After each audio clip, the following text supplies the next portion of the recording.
ఆర్థిక అంశాలను, ధరల సూచికలను పరిశీలించి కొత్త పీఆర్సీ కమిటీ చైర్మన్ ప్రభుత్వానికి ఐఆర్ శాతాన్ని ప్రతిపాదించాల్సిన అవసరం ఉంది.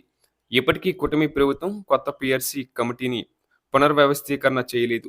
ప్రభుత్వం ఇప్పటికైనా కొత్త పీఆర్సీ కమిటీని నియమించి సూత్రప్రాయంగా ఐఆర్ను ప్రతిపాదించేలా ఐఆర్ ప్రకటనను నాంది పలకాల్సి ఉంటుంది. 11వ పీఆర్సీకి తగ్గకుండా 30% ఐఆర్ ప్రకటించాలని యావత్ ఉద్యోగులు ఆశను కూటమి ప్రభుత్వం నెరవేర్చాల్సి ఉంది. ప్రభుత్వం సానుకూల వాతావరణంలో సంఘాలతో చర్చలు జరిపి చారామంగం పలకాల్సి ఉంది. పీఆర్సీ ఆలస్యం ఇవ్వడం వల్ల పదవి విరమణ చెందే ఉద్యోగులపై ప్రభావం చూపనుంది. దీనివల్ల పెన్షన్ ఆర్థిక లాభాలు తగ్గే అవకాశం ఉంది. అలాగే కమ్యుటేషన్ చెల్లింపులో మార్పులు ఉండవు.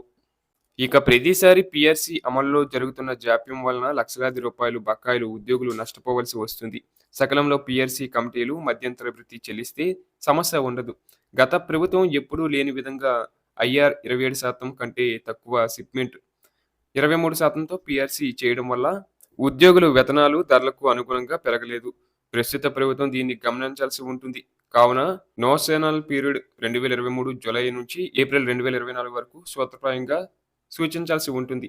సదరు కాలానికి పెన్షన్ ఆర్థిక లాభాలు సవరణ చేసుకొనుటకు అవకాశం కల్పించాల్సి ఉంటుంది. ప్రస్తుత ధరలు, ద్రవ్యోల్బణం సమన్వయ పరుచుకొని పీఆర్సీ ఐఆర్లు ముందుకు తీసుకువస్తారన్న ఆశాభావం ఉద్యోగుల్లో ఉంది. దీన్ని నెరవేర్చేలా ప్రభుత్వం చర్యలు చేపట్టాల్సి ఉంది. మరి ఇది ఆలస్యమైతే ఉద్యోగులకు నష్టమే.